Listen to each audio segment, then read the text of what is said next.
हे जरा लक्ष द्या इकडे आता बघा. आपण थोडा आता परिसर अभ्यास करूया. ओके. आणि या परिसर अभ्यासाअंतर्गत आपण महत्त्वाचा घटक आज बघणार आहे तो म्हणजे आपला महाराष्ट्र. आपण सर्वजण कोणत्या देशामध्ये राहतो तर आपण भारत देशामध्ये राहतो. कोणत्या देशामध्ये राहतो आपण? भारत देशामध्ये राहतो. आपला भारत देश हा अतिशय महान देश आहे आणि त्यात महान देश याच आपल्या महान देशामध्ये महाराष्ट्र एक प्रगतशील राष्ट्र आहे. ओके. मग महाराष्ट्राबद्दल थोडीशी माहिती द्या की महाराष्ट्र हे भारताच्या पश्चिम दिशेला राहतो. पश्चिम दिशेकडील प्रगतशील राष्ट्र आहे महाराष्ट्र. पश्चिम दिशेकडील प्रगत राष्ट्र आपल्या भारत देशाच्या पश्चिमेकडील प्रगत राष्ट्र म्हणून महाराष्ट्र राज्य घोषित केलेलं आहे. आलं लक्षात? मग आता महाराष्ट्राबद्दल थोडीशी माहिती घेऊया की त्याची स्थापना कधी झाली आणि त्याच्या महत्त्वाच्या गोष्टी कोणकोणत्या आहेत.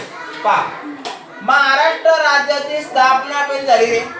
1 मे 1960 रोजी झाली. लक्ष द्या, कधी झाली महाराष्ट्र स्थापना? 1 मे 1960. महाराष्ट्र राज्याची स्थापना 1 मे 1960 रोजी झाली. समजला? सांगा पुन्हा एकदा, कधी झाली? 1 मे 1960 रोजी झाली महाराष्ट्र राज्याची स्थापना. ओके. त्यानंतर महाराष्ट्र राज्याची मुख्य राजधानी कोणती आहे? मुंबई. बघा, महाराष्ट्र राज्याची राजधानी कोणती आहे? मुंबई. सॉरी.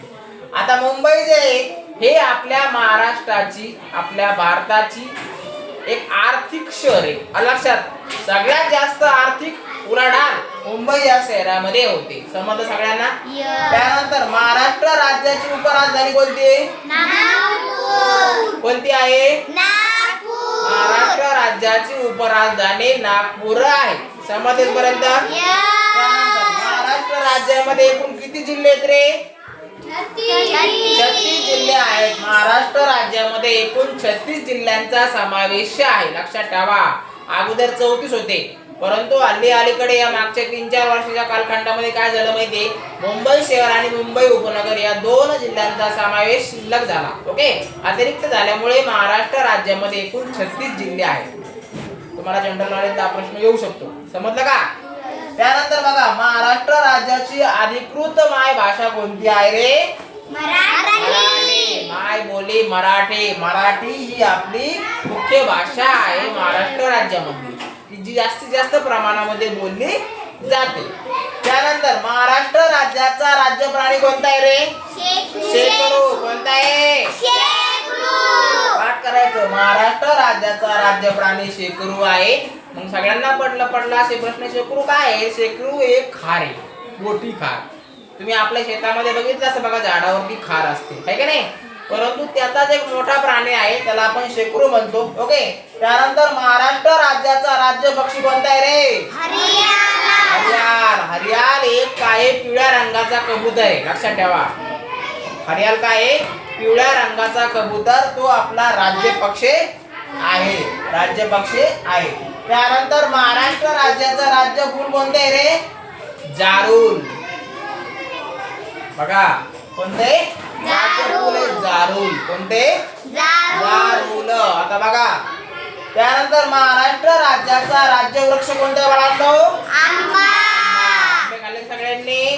हा महाराष्ट्र राज्याचा राज्य वृक्ष आहे. त्यानंतर महाराष्ट्र राज्याचे राज्यगीत कोणते बाळांनो?